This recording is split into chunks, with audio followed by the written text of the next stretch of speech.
అందరికీ. ఇదేం ఫ్రూటో ఏంటో అండి, నాకు అసలు ఐడియా కూడా లేదు.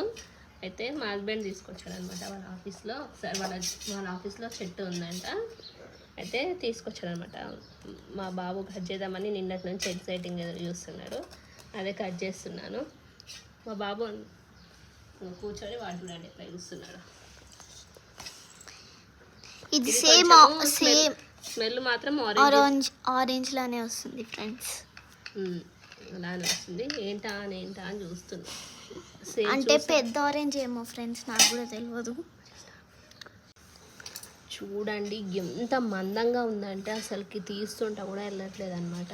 మళ్ళీ దాని లోపల చిన్న ఆరెంజ్ ఉంది ఫ్రెండ్స్, అది ఆరెంజో లేదో ఇంకా ఓపెన్ చేయలే. ఇంతలా ఉందండి పైన కాయ చూస్తాను, కానీ ఇది కొంచెం ఇది మాత్రం చాలా చిన్న ఉంది. ఆరెంజ్ లాగానే అనిపిస్తుంది. దీనికి కూడా చాలా లేయర్స్ ఉన్నాయి ఫ్రెండ్స్ లోపలికి.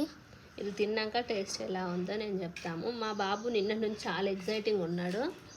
బట్ ఏమైందంటే ఇప్పుడే నిద్ర లేపిన వాడు, ఇది కట్ చేసి చూపిస్తాను కానీ లేపితే ఇక అప్పటి నుంచి డల్గా కూర్చున్నాడు. ఎందుకో మామూలుగా అయితే వావ్ అమ్మ అంటాడు. అరే సేమ్ ఆరెంజ్లా ఉంది. ఇది టేస్ట్ చూసి ఎలా ఉందో చెప్తా ఉండండి.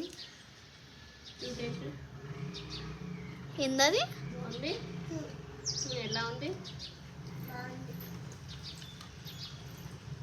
పుల్ల ఉందంట ఫ్రెండ్స్, పుల్లగా కొంచెం స్వీట్గా. ఇది ఏదో కర్ణకాయ అనుకున్నా కానీ కర్ణకాయ అయితే కాదు ఫ్రెండ్స్, ఇది ఏదో డిఫరెంట్గా ఉంది. కాయ మాత్రము పొగరుగా కొంచెం ఇలా వచ్చినాయి పల్ప్ లాగా.